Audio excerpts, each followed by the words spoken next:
Assalamualaikum warahmatullahi wabarakatuh. Perkenalkan, nama saya Ratna Budiarti dari kelas non-reguler Banjarbaru 4C. Kali ini saya akan menyampaikan tentang pemanfaatan sumber daya perikanan dan kelautan.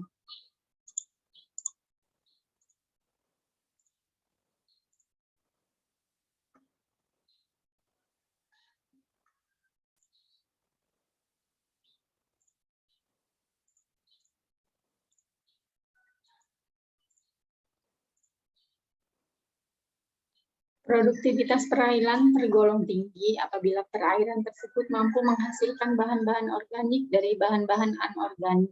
Peristiwa ini terjadi melalui proses fotosintesa yang dilakukan oleh fitoplankton. Fitoplankton adalah tumbuhan air yang berukuran sangat kecil yang terdiri dari sejumlah kelas. Kemudian fitoplankton memiliki peranan yang penting karena merupakan produsen utama zat-zat organik yang berbeda.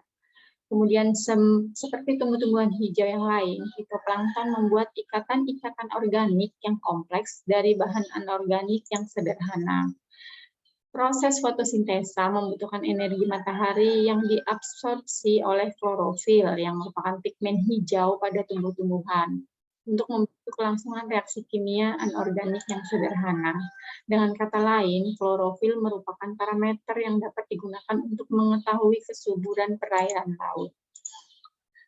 Kemudian ada 3 jenis klorofil yang dikenal, antara lain klorofil A, klorofil B, dan klorofil C. Klorofil A yang terkandung dalam fitoplankton dapat dideteksi menggunakan sensor satelit, sedangkan pemanfaatannya untuk kegiatan budidaya, identifikasi daerah penangkapan spesies ikan tertentu, dan peruntukan lainnya dapat ditentukan menggunakan sistem informasi geografis atau SIG. Interaksi kedua sistem tersebut dalam bidang perikanan dewasa ini telah banyak digunakan dan telah terbukti keberhasilannya. Teknologi remote sensing memiliki beberapa keunggulan, diantaranya adalah harga data yang murah dan mudah diakses, kemudian cakupan area luas, resolusi temporal tinggi, dan bentuk data digital sehingga merupakan sumber data SIG yang potensial. SIG didefinisikan sebagai suatu kesatuan formal yang terdiri dari berbagai sumber fisik dan logika yang berhubungan dengan objek-objek yang terdapat di permukaan bumi.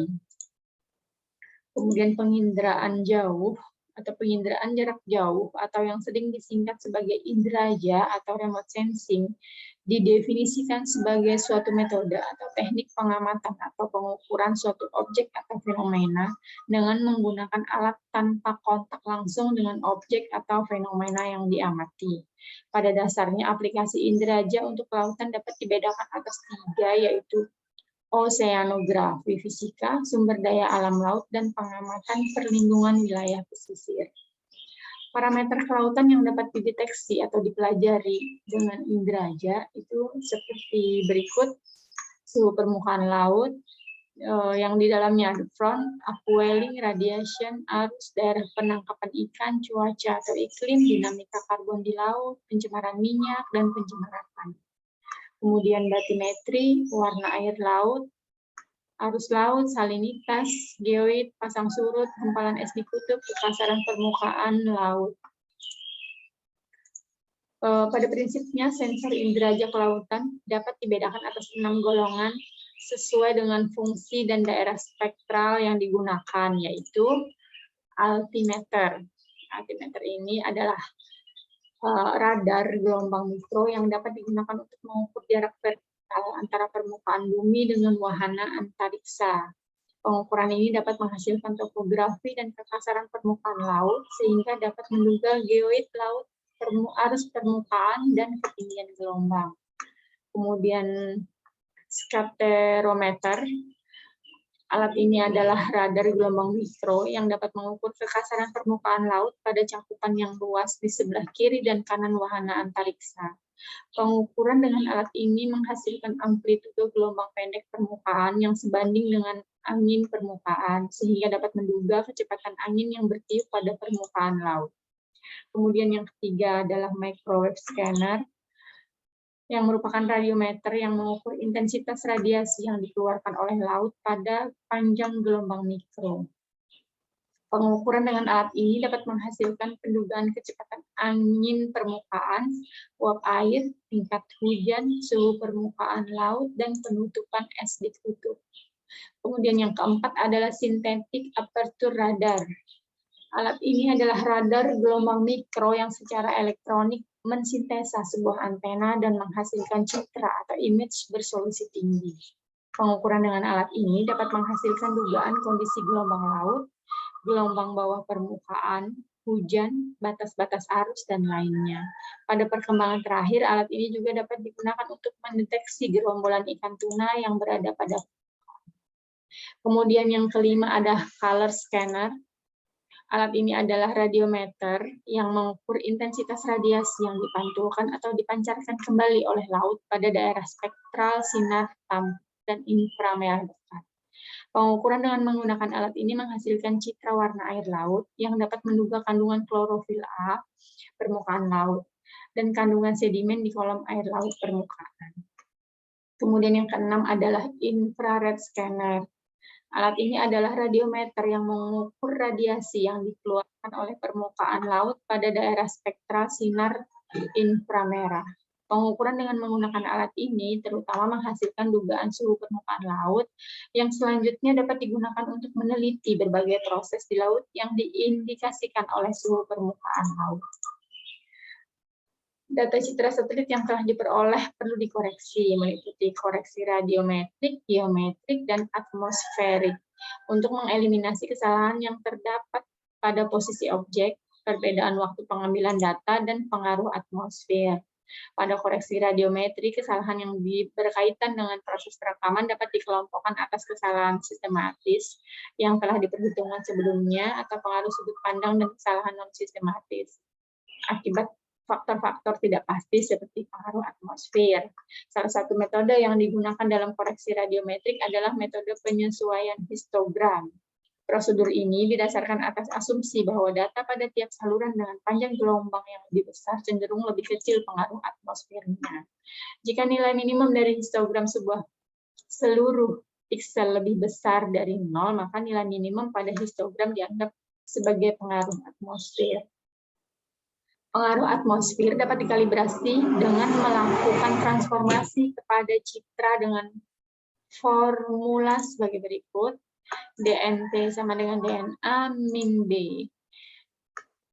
Yang artinya DNT adalah nilai digital data suatu piksel yang telah dikoreksi, itu dihasilkan dari nilai digital data suatu piksel yang belum dikoreksi dikurangi dengan nilai bias atau nilai minimum yang diperoleh dari histogram. Kemudian berikutnya adalah sistem informasi geografi. Berdasarkan definisi dan pengertiannya, SIG dapat diuraikan atas beberapa subsistem, yaitu data input, data output, data manajemen, serta data manipulasi dan analisis. Komponen SIG sendiri meliputi perangkat keras, perangkat lunak, data, serta informasi geografi dan manajemen. Sistem informasi geografi menyimpan semua informasi deskriptif beserta unsur-unsurnya sebagai atribut dalam basis data. Selanjutnya SIG membentuk dan menyimpannya dalam tabel-tabel relasional.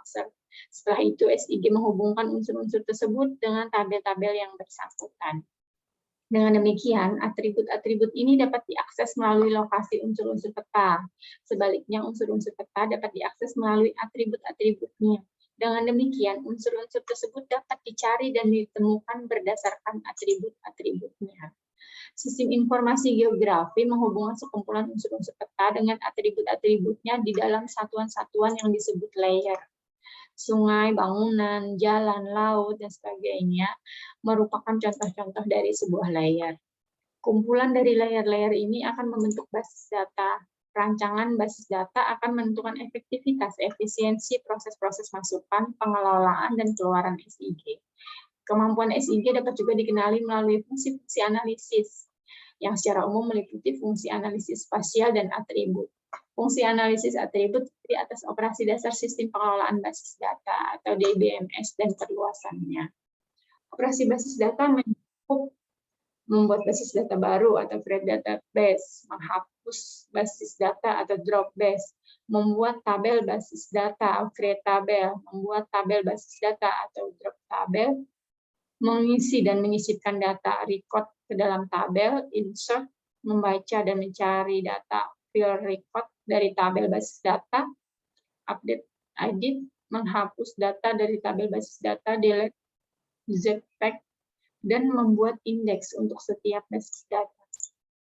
Kesimpulan kali ini adalah yang dapat ditarik dari kajian ini adalah satu, laut dan segala sesuatu yang terkandung di dalamnya merupakan kekayaan alam yang memerlukan pengawasan dan pemanfaatan optimal.